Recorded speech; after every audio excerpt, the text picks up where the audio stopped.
Welcome to the ASN Vision. Now we will see the concept of the beam area.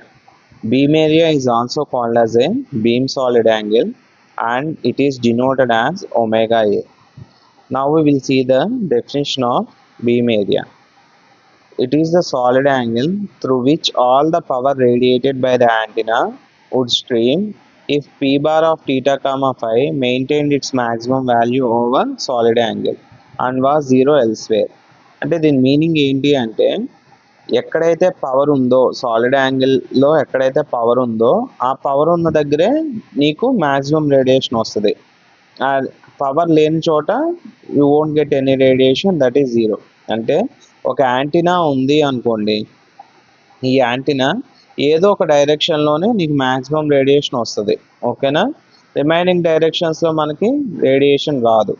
ఈ beam area ఏం చెప్తుందంటే ఎక్కడైతే solid యాంగిల్లో power ఉందో ఈ పవర్ ఉన్న దగ్గర మాత్రమే రేడియేషన్ వస్తుంది, రిమైనింగ్ ఏరియాస్లో నీకు ఎలాంటి రేడియేషన్ రాదు, దట్ ఈస్ జీరో అని చెప్తుంది. ఓకే, ఇది ఎలా అనేది స్టేట్మెంట్ మనం ఇక్కడ అబ్జర్వ్ చేయొచ్చు.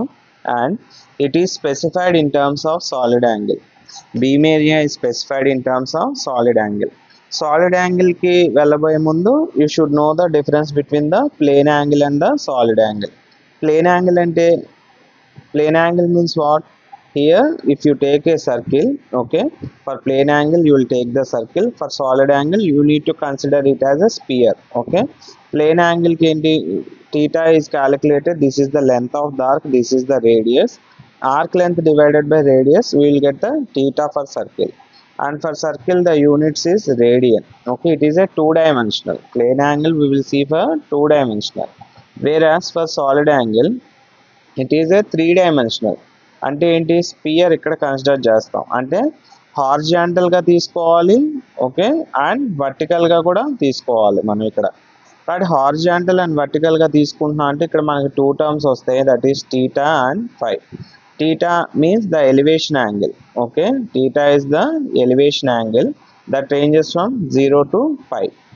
ఫై is the azimuth angle that is it ranges from 0 to 2π.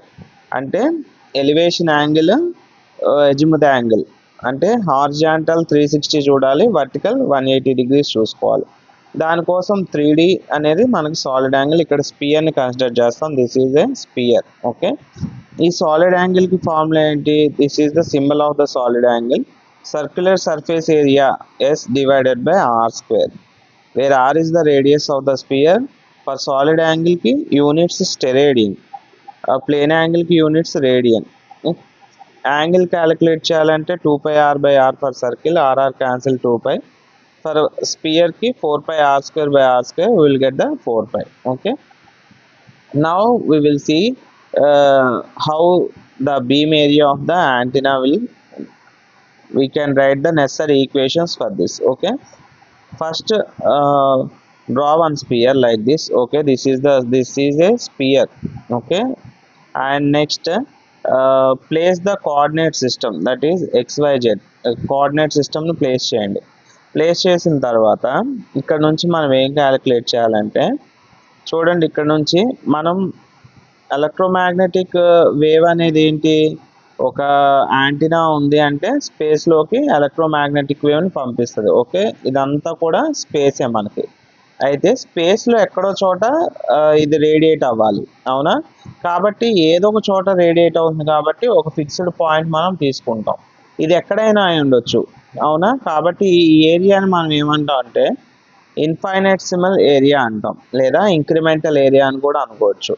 అంటే ఎక్కడో చోట మనకి రేడియేట్ అవుతుంది. ఓకే, ఇక్కడ నుంచి మనకి ఎలక్ట్రోమాగ్నెటిక్ వేవ్ అనేది ఇలాగా స్పియర్లో ఈ పాయింట్ దగ్గర ఇలా రేడియేట్ అయింది అనుకుంటే ఇక్కడ మనకేంటి టూ కాంపనెంట్స్ వస్తాయి. ఓకేనా, ఈ కాంపనెంట్ వచ్చేసరికి వర్టికల్. ఓకే, ఈ వర్టికల్ అంటే ఏమని చెప్తున్నాం, ఎలివేషన్ యాంగిల్. ఓకేనా, వర్టికల్ అంటే ఎలివేషన్ యాంగిల్. అండ్ ఇక్కడ మనకి ఇంకో కాంపనెంట్ ఏంటి, హార్జాంటల్ కాంపనెంట్. హార్జాంటల్ అంటే ఏంటి, azimuth angle, that is 0 to 2π. అయితే ఇక్కడ మనకి టూ కాంపనెంట్స్ ఉన్నాయి. స్మాల్ రెక్టాంగిల్ ఏరియాని we are calling it as infinitesimal area. ఈ సర్ఫేస్ ఏరియా ఎంత అనేది మనం ఫైండ్ అవుట్ చేయాలి ఫస్ట్. ఓకే, ఇది ఫైండ్ అవుట్ చేస్తే బీమ్ సాలిడ్ యాంగిల్కి ఈక్వేషన్ వస్తుంది. Infinitesimal area we need to find out. అయితే ఈ స్మాల్ రెక్టాంగిల్ ఉంది కదా, దీంట్లో 2 కాంపోనెంట్స్ వస్తాయి. ఇది వర్టికల్ కాంపోనెంట్, ఇది horizontal component. Okay, this is theta, this is phi. అందుకని ఇక్కడ టీటా, ఇక్కడ ఫై రాసాం. అయితే ఇక్కడ నుంచి మనకి 2 కాంపోనెంట్స్కి, వర్టికల్ కాంపోనెంట్కి డిఎల్వి అనుకోండి, హారిజాంటల్ కాంపోనెంట్ని డిఎల్హెచ్ అనుకోండి. డిఎల్వి ఎలా వస్తుంది? రేడియస్, అవునా? ఇది వర్టికల్ కాంపోనెంట్, ఇక్కడ నుంచి ఇక్కడికి ఆర్, ఇక్కడ టీటా ఉంది కాబట్టి ఆర్ ఇంటూ డి టీటా. ఓకేనా, రేడియస్ ఇంటూ డి టీటా. డిఎల్హెచ్కి ఏమేయచ్చు? ఆర్ ఇంటూ డి5 వేయచ్చు. బట్ ఇక్కడ మనం సైన్ టీటా ఎందుకు మెన్షన్ చేసామంటే, చూడండి ఇక్కడ మనకి ఈ యాంగిల్ 0 అంటే ఇక్కడ 0 అయినప్పుడు మనకి 0 ఉంది. యాంగిల్ అనేది ఇంక్రీజ్ అయ్యి వెళ్తూ ఉండగా మనకేమవుతుంది? యాంగిల్ ఇంక్రీజ్ అయ్యే కొద్దీ ఇది వచ్చేసరికి మనకి 90 degrees అనుకోండి. అంటే మ్యాక్సిమంకి వచ్చేసరికి 90 degreesకి వచ్చేసరికి you will get the maximum rectangle అనమాట. ఓకేనా, మ్యాక్సిమం వస్తుంది. కాబట్టి ఈ 0 దగ్గర స్టార్ట్ అయినప్పుడు 0 ఉండి యాంగిల్ ఇంక్రీజ్ అయ్యి 90 degrees వచ్చేటప్పటికి మ్యాక్సిమం వస్తుంది. కాబట్టి మనకి ఇక్కడ సైన్ ఫంక్షన్ అనేది ఇంప్లిమెంట్ అవుతుంది. సైన్ 0 0, సైన్ 90 1, అంటే 90 దగ్గరకు వచ్చేసరికి మ్యాక్సిమం అవుతుంది. ఇలా ఇంక్రీజ్ అయ్యి వస్తుంది అనమాట హారిజాంటల్లో. మనకి వర్టికల్లో ఎలాంటి ప్రాబ్లం లేదు, ఎందుకంటే వర్టికల్ 180 degrees కాబట్టి సేమ్ ప్లేన్ యాంగిల్ లాగా. హారిజాంటల్ వచ్చేటప్పటికి 360 degrees తీసుకోవాలి కాబట్టి ఎక్కడైతే స్టార్ట్ అవుతుందో అక్కడ 0 ఉంది. అలాగ మనకి ఇంక్రీజ్ అవుతూ వచ్చేసి 90 degrees దగ్గర మనకి మ్యాక్సిమం వస్తుంది. మళ్ళీ 0కి వెళ్ళేటప్పటికి ఏమవుతుంది? మళ్ళీ అగైన్ ఇట్ బికమ్స్ ద 0 అనమాట. ఓకే, కాబట్టి సైన్ 0 0, సైన్ 1, సైన్ 90 1 కాబట్టి ఇక్కడ ఆర్ ఇంటూ డి5 ఇంటూ సైన్ టీటా రాసుకున్నాం ఇక్కడ హారిజాంటల్. ఓకేనా, ఆర్ ఇంటూ డి5 వేయకూడదు, ఎందుకంటే మనకి ఈ ఫంక్షన్ అనేది అలా ఉంది కాబట్టి. ఇప్పుడు ఏం చేయాలి? beam area is the solid angle of the antenna through which we are getting energy. Okay, beam area is the solid angle of the antenna through which we are getting energy. Infinitesimal area ఎలా find out చేస్తాం? dA by using these 2 components, dLV into dLH. dLV ఎంత వచ్చింది? r into d theta. dLH ఎంత? r into d5 into sin theta. ఈ రెండింటిని కూడా substitute చేయండి, r d theta into r d5 sin theta. ఫైనల్గా మనకి ఏమవుతుంది? r² sin theta d theta d5 వస్తుంది. నౌ సాలిడ్ యాంగిల్, మనకి ఎప్పుడైతే ఇన్ఫైనైట్సిమల్ ఏరియా, ఇంక్రిమెంటల్ ఏరియా వచ్చిందో you can find the solid angle. Solid angle is given by area divided by the r². అవును కదా, కాబట్టి ఇక్కడ surface area divided by r². ఈ surface ఏరియాని మనం ఇన్ఫైనైట్సిమల్ ఏరియా అనుకుంటున్నాం కాబట్టి ఈ డిఏని ఇక్కడ సబ్స్టిట్యూట్ చేయండి. సబ్స్టిట్యూట్ చేసి డివైడెడ్ బై r² వేస్తే r² cancel, and finally beam solid angle is equal to sine theta d theta and d5. Okay,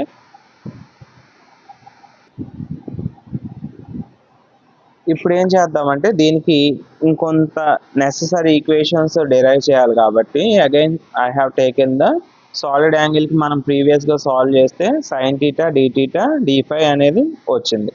if we integrate above equation over a sphere, okay, integrate చేస్తే, ఎందుకని ఇక్కడ solid angle of the antenna అని integrate చేస్తే theta is equal to 0 to 5, phi is equal to 0 to 2π. Theta అంటే ఏ యాంగిల్ అమ్మా? Vertical angle. వర్టికల్ని we are calling it as elevation angle. ఓకేనా, ఎలివేషన్ మనకి 0 to 5 ఉంటుంది. And this is the horizontal. Horizontal అంటే ఎజిముత్ యాంగిల్. ఓకేనా, which ranges from 0 to 2π. Okay, కాబట్టి ఇక్కడ హారిజాంటల్ వర్టికల్ రెండు కన్సిడర్ చేసుకోవాలి కాబట్టి 3Dకి ఈ ఇంటిగ్రల్స్ వేసి sign theta d theta d5 వేసాం. బట్ మనకి ఏం చెప్తుంది ఈ ఈక్వేషన్ ఇలా తీసుకుంటే, మనకి every time we integrate this equation we will get 4π over the sphere. ఎప్పుడు ఇంటిగ్రేట్ చేసినా బికాస్ ఆఫ్ ద టర్మ్స్ మనకి 4π వస్తుంది. But antenna is not radiated equally in all directions over sphere కదా. యాంటీనా అన్ని డైరెక్షన్స్లో రేడియేట్ అవ్వదు, ఏదో ఒక డైరెక్షన్లో మాత్రమే రేడియేట్ అవుతుంది. దానికోసం ఏంటి, ఎప్పుడు కూడా antenna beam area is always less than 4π రావాలి, not equal to 4π or greater than 4π రాదు. ఓకే, కాబట్టి దానికోసం మనం ఏం చేస్తామంటే this equation is changed as, so above equation this equation is changed as like this అనమాట. అంటే ఏం చేస్తాం ఇక్కడ pn of theta, phi If we multiply solid angle with power p and theta comma phi అంటే horizontal vertical with some పవర్తో కనుక multiply చేస్తే ఎక్కడైతే power ఉందో అక్కడ మల్టిప్లై అయ్యి నీకు ఆ యాక్చువల్ సాలిడ్ యాంగిల్ అనేది అప్టైండ్ అవుతుంది. ఓకేనా, కాబట్టి solid angle is defined as complete 4 5 p and theta comma phi d ohm is the necessary equation to calculate the actual beam area. Okay, wherever antenna is radiating power only in these directions we will get results of integration. ఎక్కడైతే power ఉందో అక్కడే ఆ డైరెక్షన్స్లోనే నీకు radiation వస్తుంది, remaining అన్ని డైరెక్షన్స్లో కూడా అది zero. అదే కదా డెఫినేషన్ మనం కూడా అక్కడ డిస్కస్ చేసుకుంది. కాబట్టి in remaining areas where antenna is not radiating we will get zero. So finally we will write the necessary equations. Beam solid angle is equal to Pn of theta comma phi. Here solid angle is given by sin theta, ఇక్కడ వచ్చింది కదా sin theta d theta d phi. And ఇంకా necessary equations రాయాలంటే beam solid angle is equal to theta HP into phi HP. Okay, లేదా half power beam with theta and phi, లేదా first null beam with divided by 2 theta into phi వేస్తే these all are the necessary equations of the beam area. Okay, I hope you all understand. Thank you.